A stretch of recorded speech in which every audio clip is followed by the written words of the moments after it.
alien spacecraft did not crash in Roswell, New Mexico in 1947.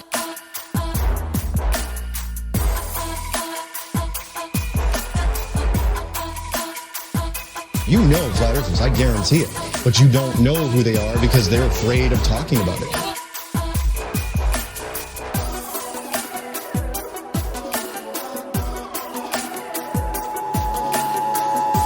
This is not a test. This is your emergency broadcast system. Hello and welcome to the 67th annual Subliminal Deception Podcast, your weekly dose of conspiracy theory bullshit. My name is Cody, and I'm joined by my pal Phil. How are you? Doing good, buddy. How about yourself? Not doing too bad. We've had a horrible week here in Minnesota. The weekly weather update here real quick. Man, it was, you know what it's like, 90 degrees, like 102 with humidity. I was drenched in sweat yesterday. I was wearing my little ventilator mask for painting. And I had just like sweat running down on myself.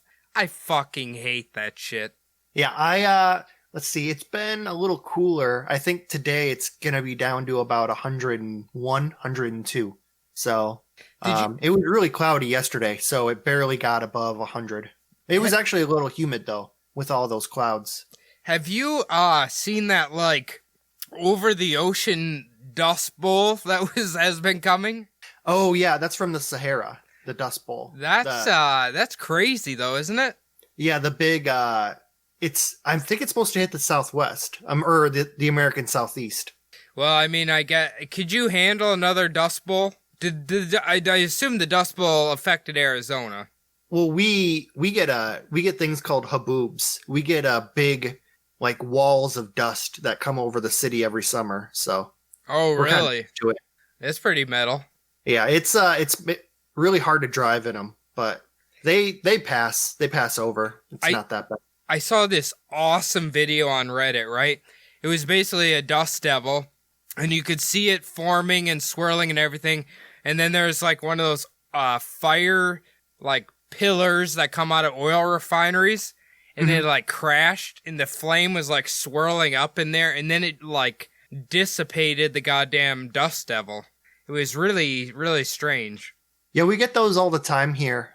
Basically, you see them like forming, and then it's really cool though when they come across the road and you just drive right through them.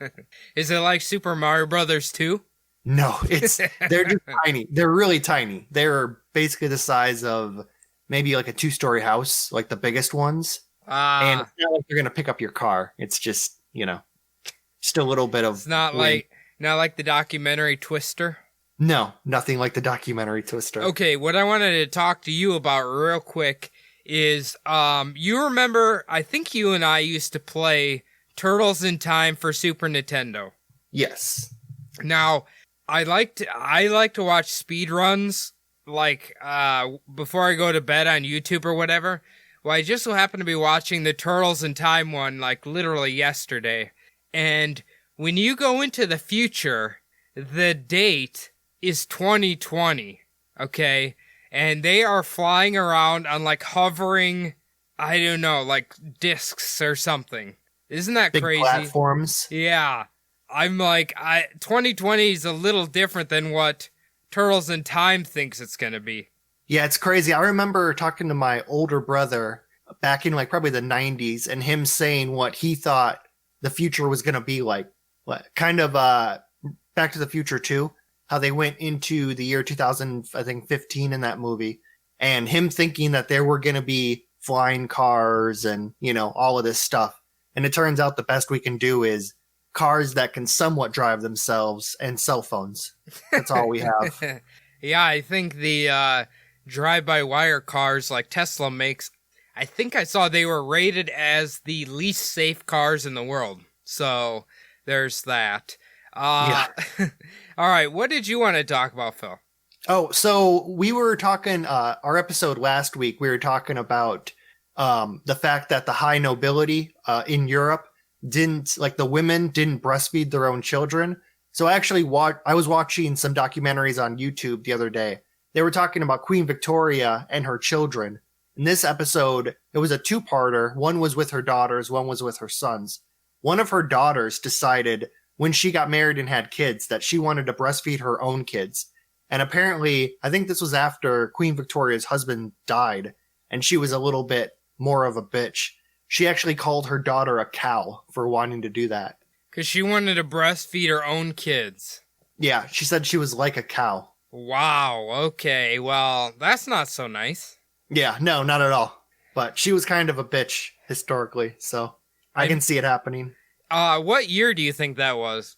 Like 1870s or 80s. So they probably didn't understand, like, the benefits to breastfeeding your children. No, they didn't understand the benefits of anything. No, okay. They were barely, like, in the infancy of modern science. So, no, they didn't understand shit. So what is that documentary called? It's just on YouTube. It's one of those little, like, kind of podcast-style YouTube channels where they make, like, little documentaries. Okay. Some of those it's just on Queen Victoria's children. Okay.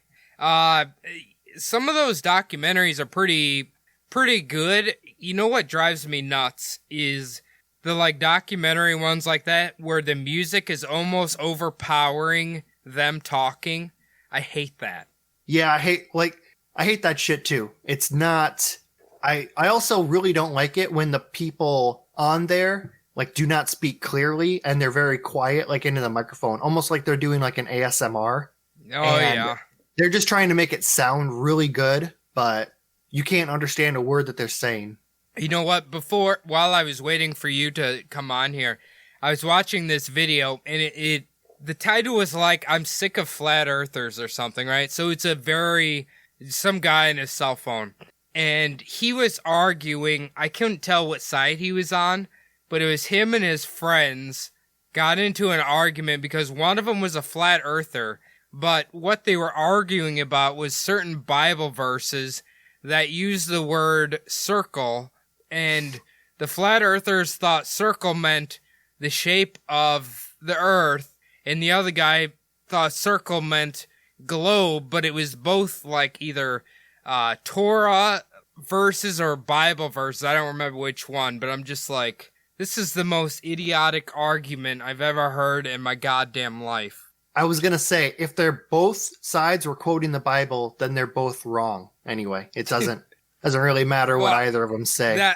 I'm just like, why are you going to the Bible or whatever religious text you have for a scientific matter? It's just like, well, the guy was like, we almost came to blows about it. I'm like, you should not be fighting about the shape of the earth. That's a bit much. And using something so fucking unscientific as the Bible, which is just a collection of stories stolen from other oral traditions. Like, there's absolutely nothing scientific about the Bible. It's barely even historical. They try to claim that it's a primary resource for historians, but it's not. It's just, people just made these stories up. So, I don't know. You know what is, last thing before we jump in here, is I heard that, okay, you can get a Mormon Bible for free, right? But what do you think you have to actually pay for to acquire a Mormon Bible? Probably 15 cents or 15% a paycheck, which is what they pay every month. I found out that apparently you can order a free Mormon Bible, but it is hand delivered by members of the LDS Church, and they try to get you to join instead of just giving you the Bible. So if you want the Bible, they come to your house and you have to endure like a 20-minute lecture about why you should join their congregation. And then I'm willing to bet that when the next day of worship that they want you to show up to their little church, they probably come by your house and convince you to get into the car with them. I know. I'm like, I kind of want a Mormon Bible just to read it. I mean, I've read a little bit of one in like a Florida hotel one time, but obviously I wasn't going to spend vacation reading it, but it'd be kind of fun to read it, but I'm not going to go through all that. Was it on gold tablets? No, it was a soft paperback. Anyway, Phil. No seer stones needed. Anyway, Phil, should we get into this week's conspiracy? Yeah, let's go for it. Okay. Now, Phil, have you ever heard of the Lesotho UFO? No, I have not. Okay. Now, have you ever heard of Lesotho? No, not really. What's that? Okay. I'm going to give you the Wikipedia entry here. The area known as Lesotho is completely surrounded by South Africa. Lesotho was annexed to the Cape Colony in 1871, but became separate again as a crown colony in 1884.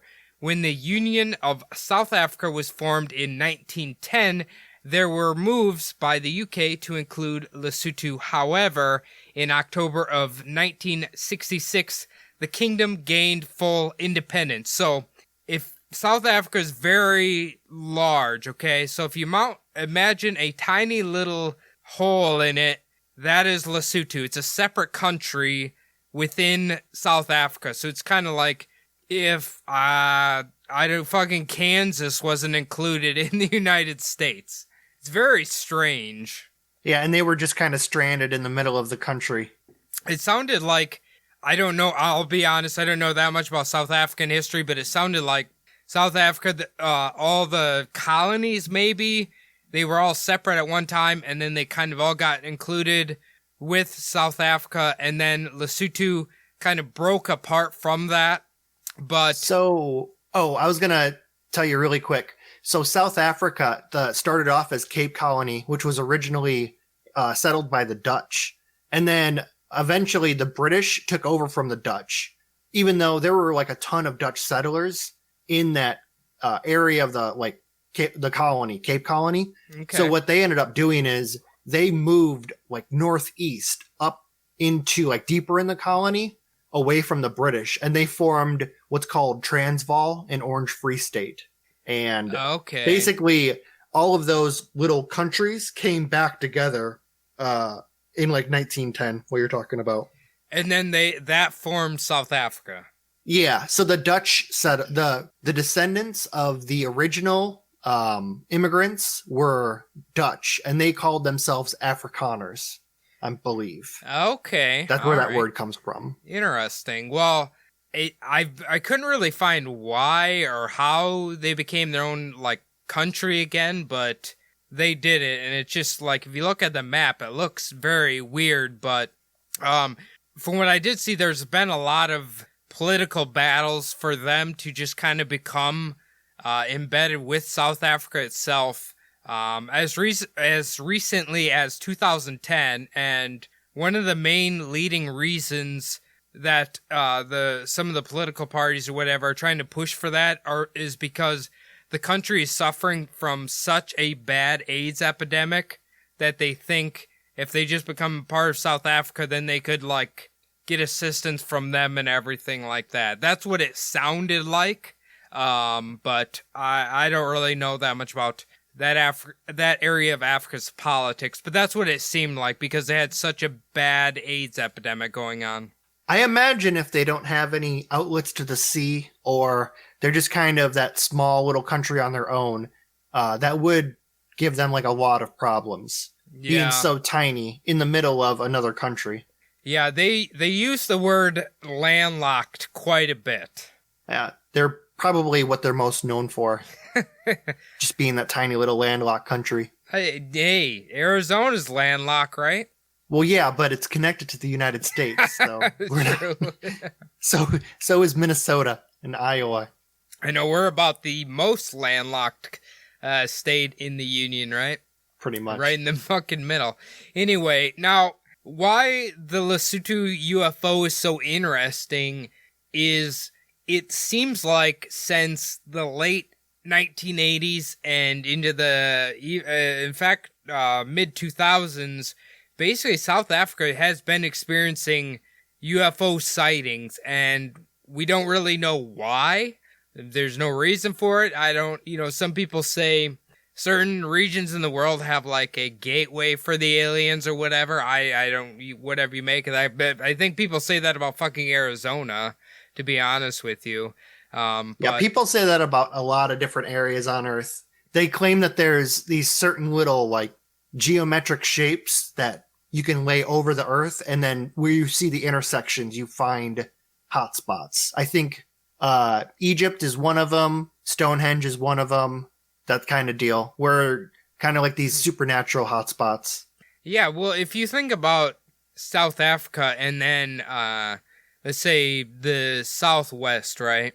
Very hot and arid climates, so kind of makes you wonder if that isn't. And South America obviously has a lot of that, although they're not deserts. But I don't know. It's interesting, but some of the more popular ones, and the one I'm definitely going to cover in the future, one really famous one is the 1989 Kalahari incident.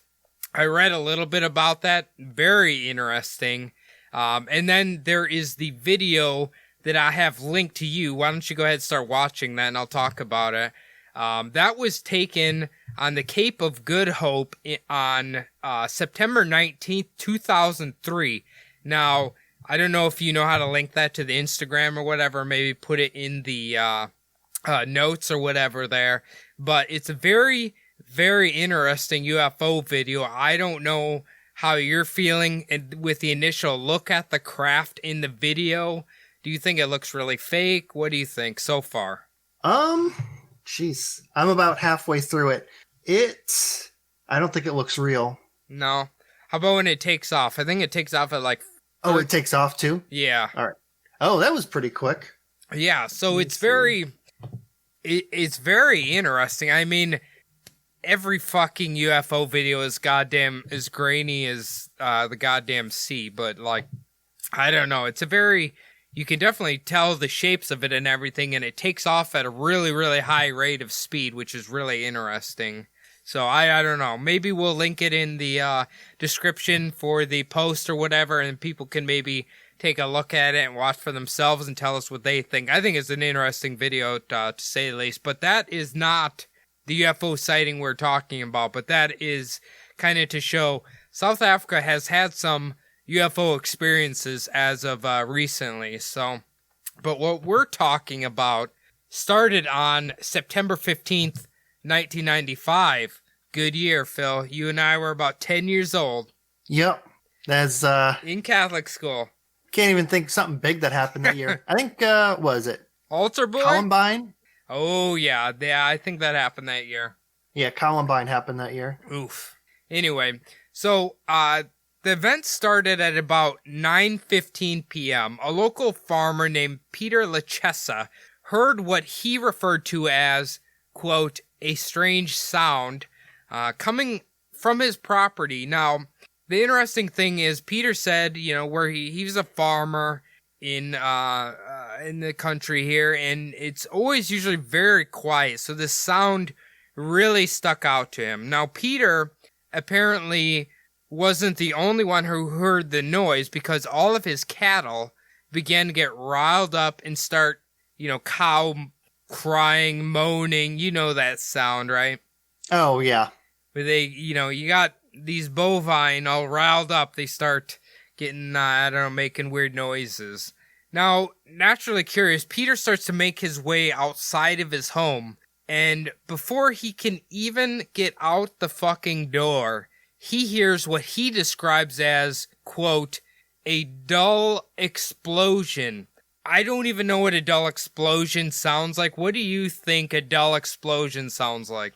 Yeah, I don't know. I've never heard anything called a dull explosion.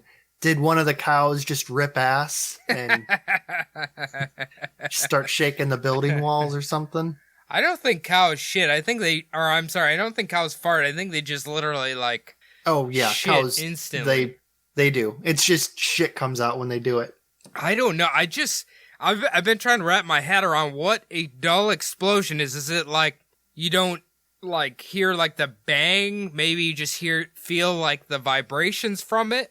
I don't know, like the aftershock from it. I don't know. It's maybe somebody will tell us what the hell a dull explosion is. But anyway, now Peter heads outside, and what he notices is that all of his neighbors must have heard either the second noise or the first noise, and they had already began to head onto his property to basically figure out what the fuck was that, okay? Now, one of the additional reasons that some of the neighbors outside of just the noise started heading onto his property was they were seeing lights in the sky, very weird lights in the sky. I can't imagine that they are having a rave nearby, so I assume this might maybe be weird for 1995 here in this country. Yeah, a little bit. It kind of starting to sound like most like these UFO stories. It's always a sound, an explosion, then lights, then they kind of head to it and kind of investigate it. And that's essentially what we're going to be seeing here. And then obviously we always know what comes after that. I was going to ask you quick. Have you been watching the brand new Unsolved Mysteries on Netflix? I have not. Please tell me they have paranormal and aliens on there. So they did have one episode. I believe it was episode 4. It's called the Berkshire UFO incident, I believe. Okay. It happened in Massachusetts, and it was a mass UFO sighting and abduction. Really? Yeah, the UFOs were... there was one kid it was back in 1965. It was a grown man now, but he was a child back then. He claims that he was over at a friend's house, and there was a voice in his head that told him he needed to run home. And when he ran outside to go run home, all of a sudden he was stuck in place, but running. They said it almost looked like he was on a treadmill. And one of the girls that was at the house with him walked outside and saw him running in place. And then he looked over, saw a bright light, and he disappeared. She said he disappeared for 8 minutes before it laid him down on the other side of their front lawn. And there was a lot of those stories on this one. Wow, I need to watch that. I fucking love that stuff, man. That is... like, when you talked about running in place, for some reason, all I could think about is, like, a shitty, like, PS1 game where it's, like, glitching out and the characters are just running in place. That's exactly how it looked on the video. Really? Yeah, when they did the reenactment, the kid was just standing there and he was running in place.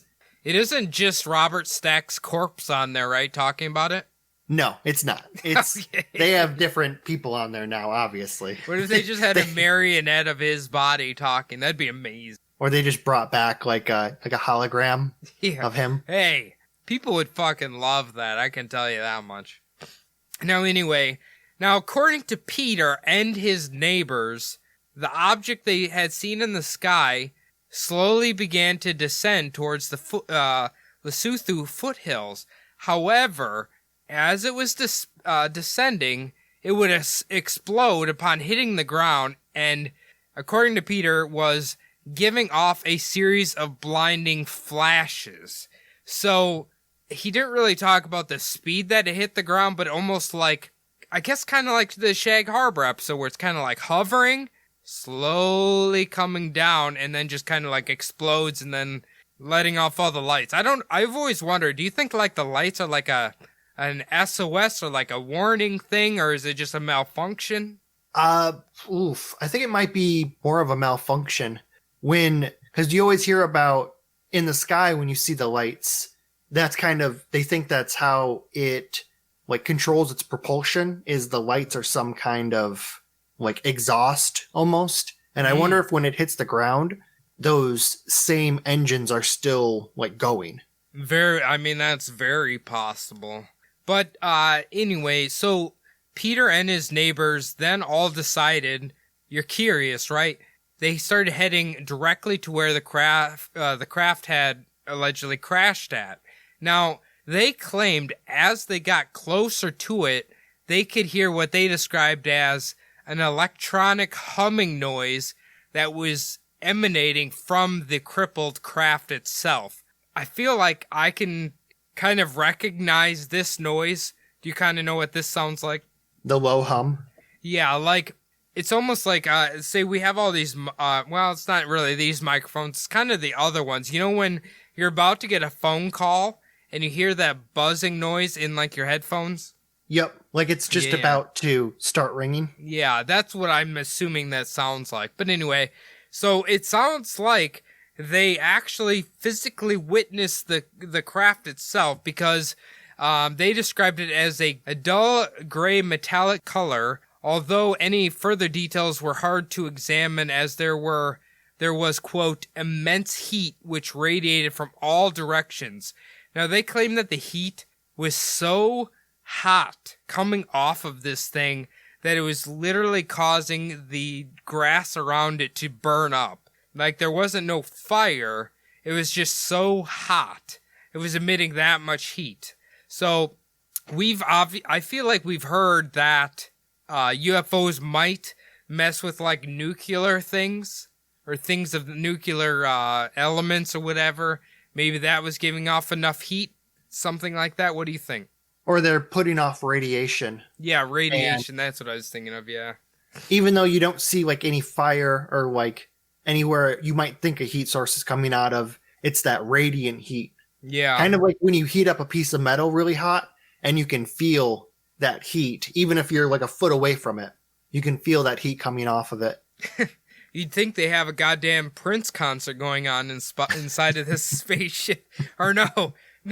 Who's a wrestler who has like the most fireworks when they come out? Fool. Ric Flair? Ric Flair wasn't really for fireworks. Goldberg, yeah. He used to have the big firework display right away. He'd be standing in the fireworks. Okay, hell yeah. Maybe he's inside there. Anyway, now Peter claims that they were, even though they were staring at this UFO altogether, he claims because of the shape and dimensions and how it looked and everything, he couldn't make out if there was actually anybody inside of it or not, because it didn't have any windows or anything, according to them. Now, interestingly, this is really interesting to me, is Peter claims that after he was sitting there staring at the craft for a while, he began to feel this really overpowering urge inside of his head that he should contact the local authorities, right? Now, yeah. I feel like I've definitely heard this in UFO cases where they have like a power of persuasion over human beings. Where they it's almost like they put something into their head to make it seem like it's their own idea. Yes. I swear I've heard of all these UFO cases, like people will see them in the air or something and they'll get like this really strong urge telling them that like, I need to go back inside or something like that. Like they can manipulate the human brain in that way. Well, from what I've heard, it's almost as if this voice is trying to pretend like it's the person thinking it. However, it doesn't, like, it's not able to, since it's not coming from another human being, it's coming from a robot. How am I trying to say this? It's almost like a computer's trying to tell you this. You can tell it's not a human or your own thoughts telling you this. It actually feels like it's a computer telling you. Yeah. Like, yeah, I see what you're saying. Like some piece of technology telling them or something like that.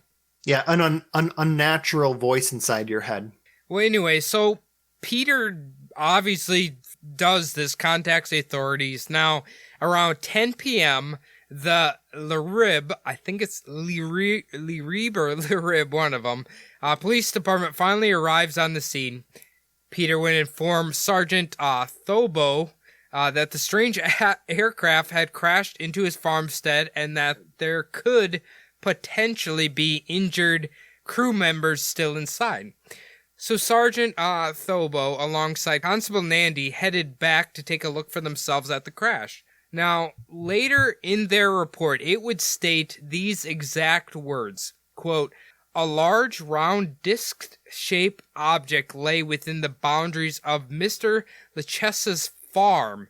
They would estimate the object was around 60 feet in length and around 10 feet high. They would confirm the color to be dull gray. They also stated that they could find no windows or portholes for basically a way to actually get into this goddamn thing." So, coming from the police that themselves, I think that's very interesting. Yeah, it is. It's an interesting thought because whenever you hear about these like UFO crashes, they always seem to happen inside of like major countries that have a strong military presence. And it's almost as if by the time the local authorities get there, the military's already there. But you're inside of a country right now that I don't think they are going to have like that strong of a military presence, like that can actually go in there and know what they're, like there isn't a lot of central. Well, the interesting thing is the military is definitely going to get involved, but I don't think it is the Lesotho military exactly. Okay. Like, it's South Africa's military intelligence that I think is kind of working with their government. Because they probably don't have much of an intelligence corps.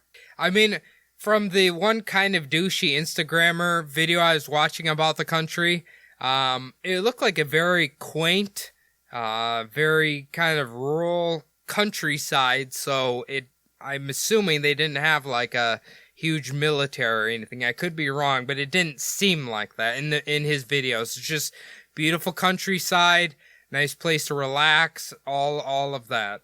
Yeah, from the sounds of it, I don't think they're going to have like a very large military presence. You know what is the funny thing about the travel guide or whatever? He was talking about all these hotels which look great.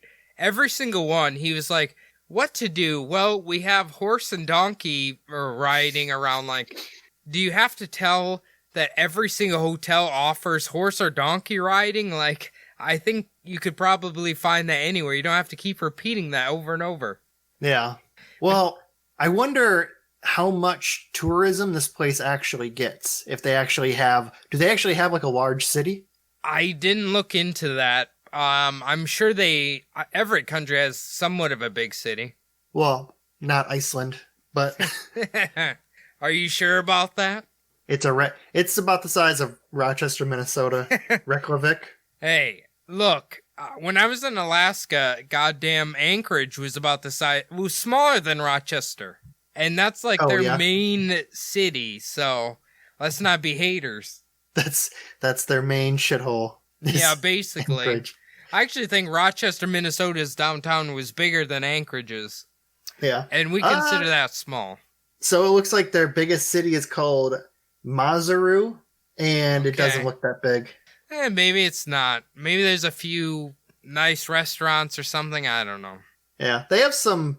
I'm looking at pictures of it right now. It looks like they have some decent-sized buildings, so maybe a little bit of a downtown. Well, anyway, let's get back to this here. Now, Sergeant Thobo decided, hey, I'd better call into the police headquarters, and he basically explained what he had seen. He gave him the details of all of his report, the shape of the vessel. He couldn't find any windows. He didn't know if anybody was still inside. And interestingly, I forgot to mention this, is while he could definitely see that obviously this weird craft had crashed there, he claimed he couldn't see a single ounce of actual physical damage that was done to the outside of the craft. So it kind of makes you wonder, right? Are their ships like indestructible? You know what I mean? Well, it would also make you wonder, did it land or did it crash? Well, I don't, it kind of sounded like maybe something electronic had been malfunctioning within the ship that caused it to be unable to fly anymore.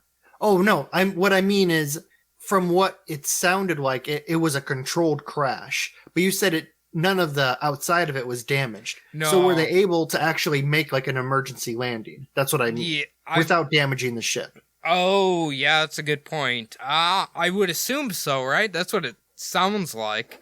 If they didn't damage the vessel at all. Yeah.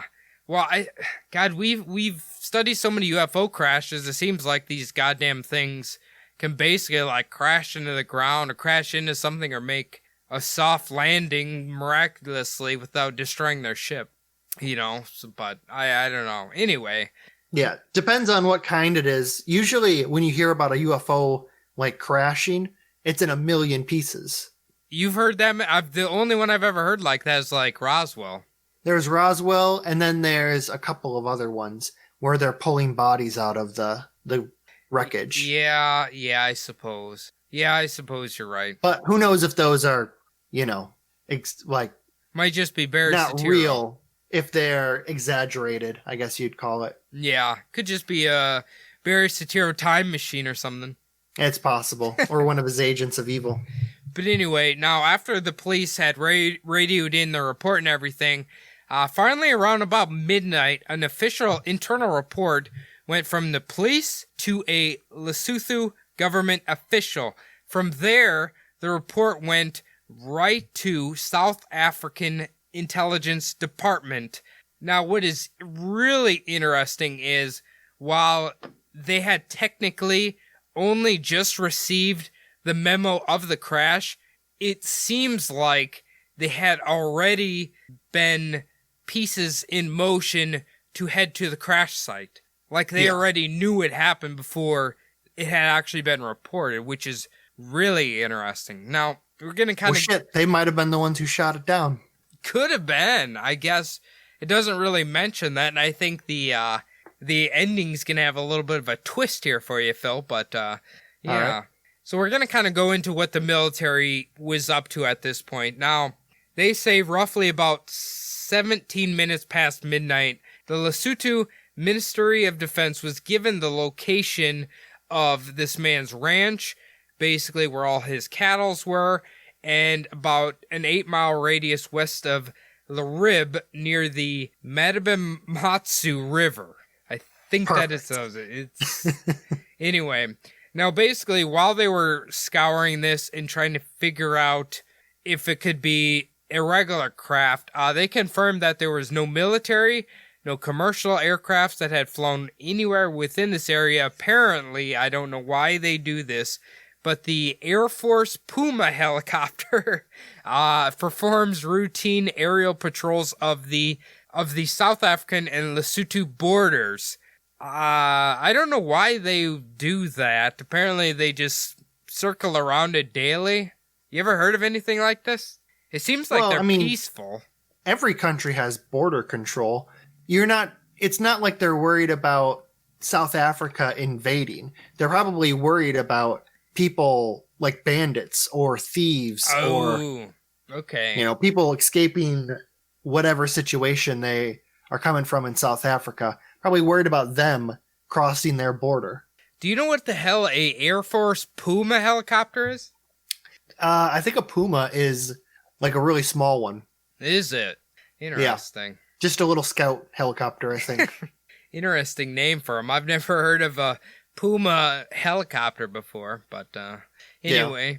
Now, around 1 a.m., 2 rescue helicopters were dispatched to the location. Now, a Captain Manny Liu would report back to his base. Manny would state that around 400 square miles of land were now engulfed in fire. However, the crashed craft, what he described as a disc-shaped metallic object, was completely undamaged and still intact. So, I guess maybe now it's gotten so hot it's starting a fire? Very interesting. Did the fire happen like around the craft, or was the craft also engulfed in flames? It's hard to say. Now, a lot of these are coming from leaked military documents. So basically what I'm making out of this is essentially the fire is kind of spreading out around the craft, and I don't think the craft itself is on fire, or maybe there's fires underneath of it.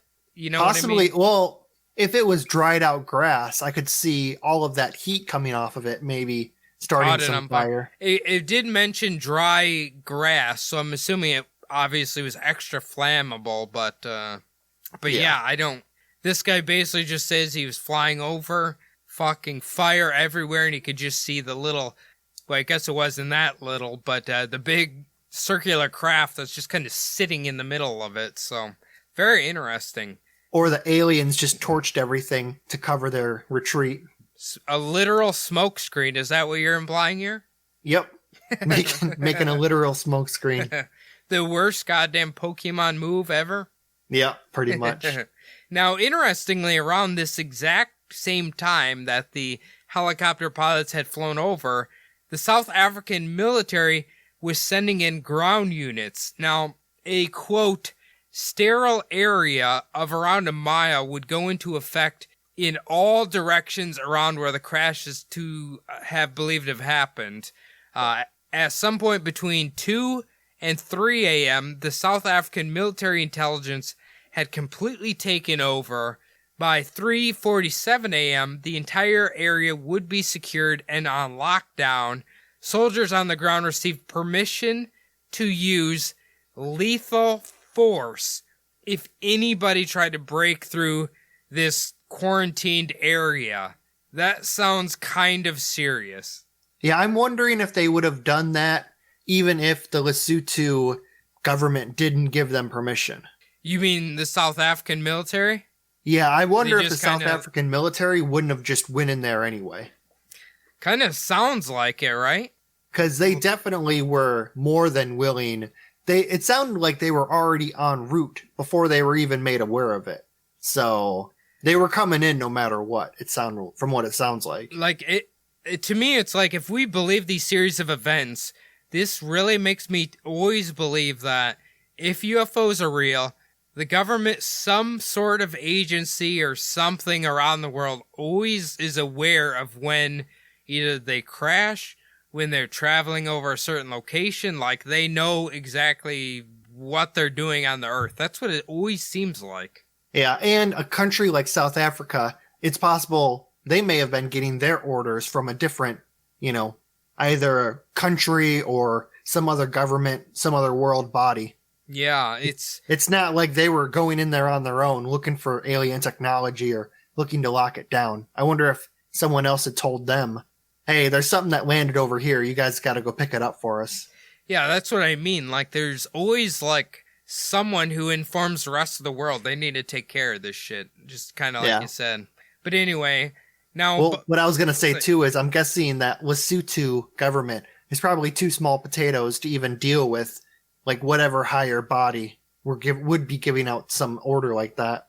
Oh, yeah, especially if they didn't have, like, their own powerful military to, like, stop them from coming in there. Oh, yeah. What are they going to do? Call in their 3 squadrons of border patrol people to go fight off the South African military? They're going to send in all the tourists on horseback and march over there and take them out. all the dumb white Instagrammers, send them over there. Anyway, by 5:55 a.m. On the morning of September 16th, the Foreign Technology Recovery Unit arrived on the scene. Now, I don't even know what the hell this thing is, but it is mentioned in the military documents. So what do you think that is? I mean, would you really have a government? This would have to be happening a lot for them to, like, take the time to paint that shit on the sides of the trucks. Well, that's the thing, though. I don't know if there was any... What I'm saying is, I don't know if there's any mysterious trucks or anything that said this. I think what it literally is in a military document memo where they're keeping track of the timeline. They're just saying this branch or this sector, the Foreign Technology Recovery Unit or whatever, arrived on the scene. Did it say if they were with Lesotho or South Africa? They don't say who they are with. That's all it says. So they could be fucking anybody. Yeah, that's what I'm saying. Like, but then again, when you hear foreign technology, that could be a Russian ship. That could be a ship from somewhere else. That could be a craft from another country. Who the fuck knows? Yeah, just in case something from the United States or Russia or England or France fell into their lap, they go retrieve it. I mean, it could be their rival rugby team that crashed here. We don't know. We don't know what this is. But this is the interesting part, kind of towards the end of it here, where the alleged leaked documents get really interesting to me anyway. Now, after this recovery unit goes through, they claimed that the craft contained 3 occupants, and all 3 of them were still alive. Now, according to the reports, all 3 of them were taken to a top secret research unit at Swartkop, I think it's Swartkop Air Force Base in Pretoria. Now, I think Pretoria is the capital of South Africa or like the biggest city there? That's what it looked like on the map. Like Pretoria? Yeah, maybe it was Pretoria. But I don't know. it looked like a major city in South Africa. So Pretoria is one of the 3 capitals of South Africa. I just looked it up. Okay. Apparently South Africa split up all of their capital buildings among the 3 nations that make up South Africa. So Cape Colony, Transvaal, and Orange Free State. They basically split up the duties of the capital city among those 3 capitals. So it makes sense why Pretoria would have a large Air Force base, probably a secret one. Yeah, I'm not exactly sure. I've never heard. I don't know much about South Africa's Air Force. I know they do have a pretty decent military in terms of like African nations. So they had one of the bigger ones. But if we believe these are aliens or whatever in this, you could definitely see them taking them here to hide them or whatever. Oh yeah, one of their larger Air Force bases would be the place to take it. But anyway, they're not going to store it in some barn in Lesotho with all of the goat herders. No, just put it in some local pizza shop's or a walk-in freezer. Probably not. Oh shit! Another Pizzagate.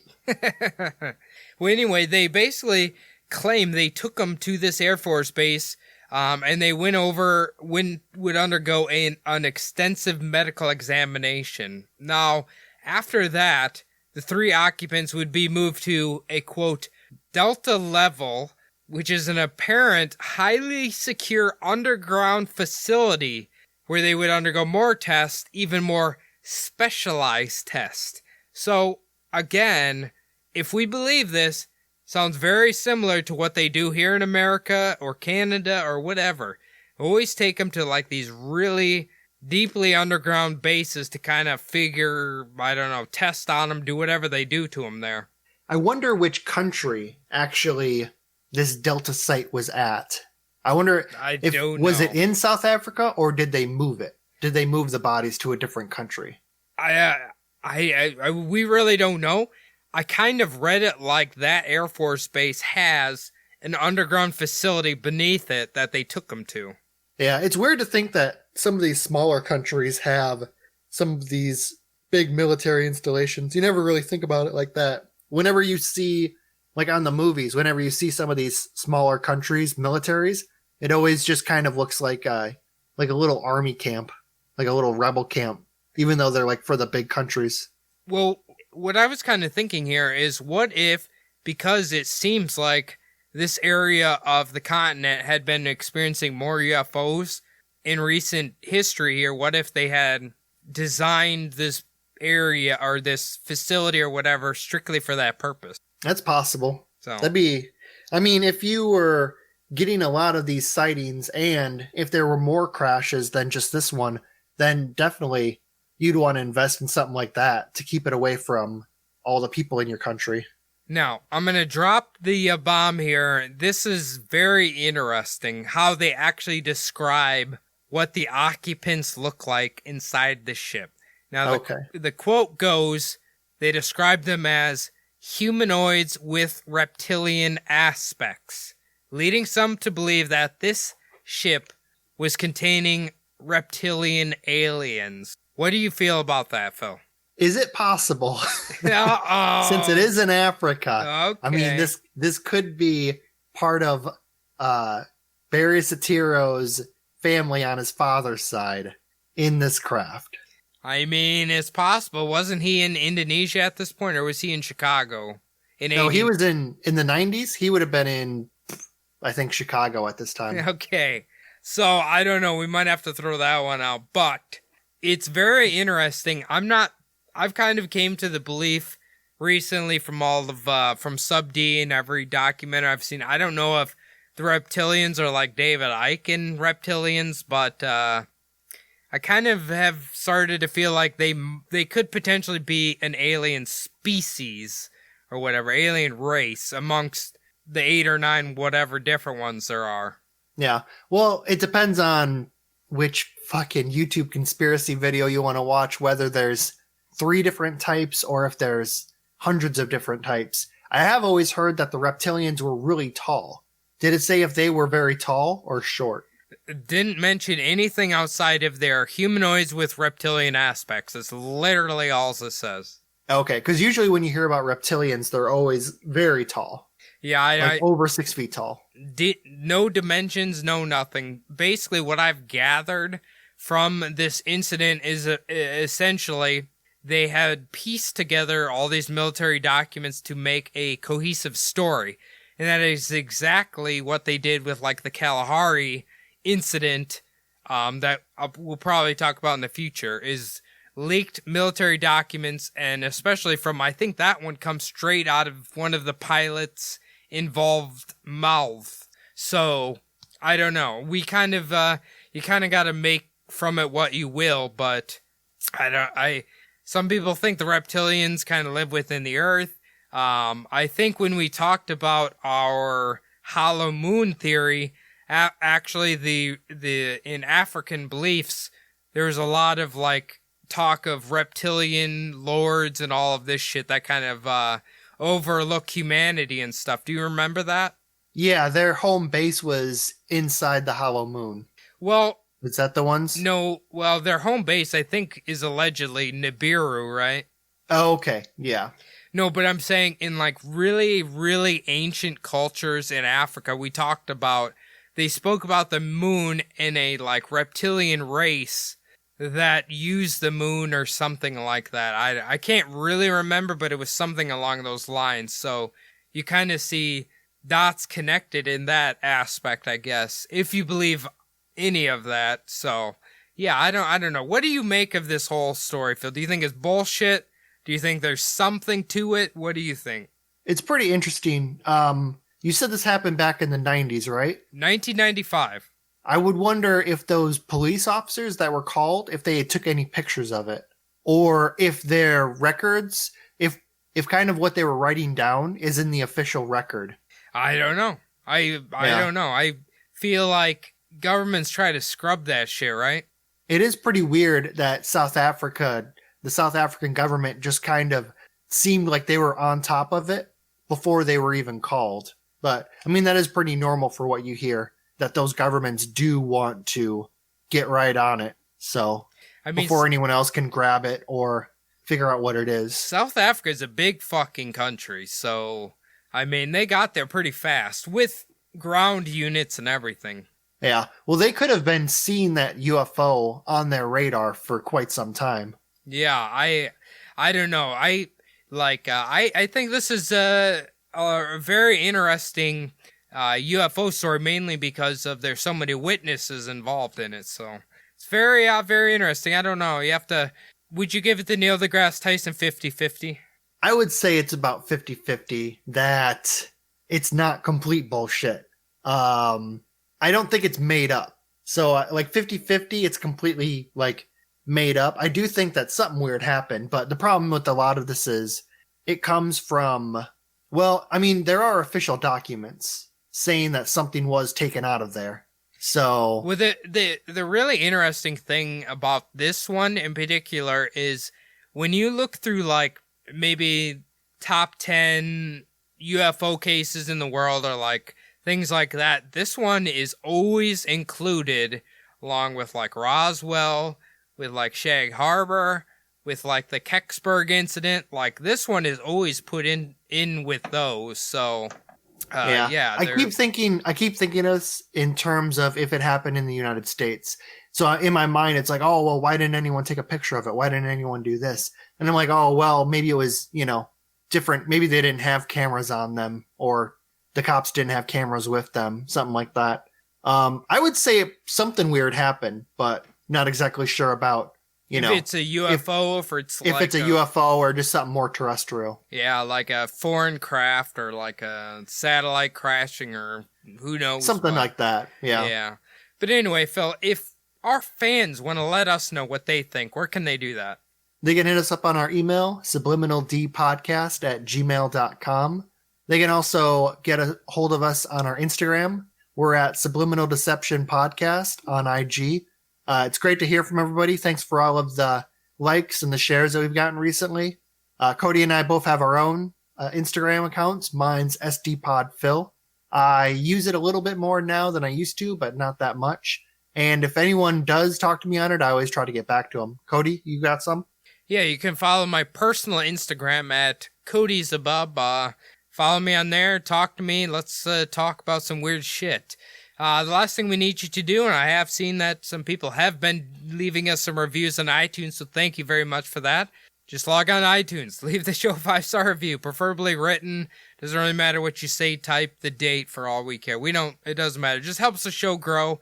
If you're a Spotify user, just hit the follow button and always be up to date when we drop the latest episodes. So, otherwise, guys, I hope you enjoyed this wacky UFO adventure, and we will be back next week with another conspiracy.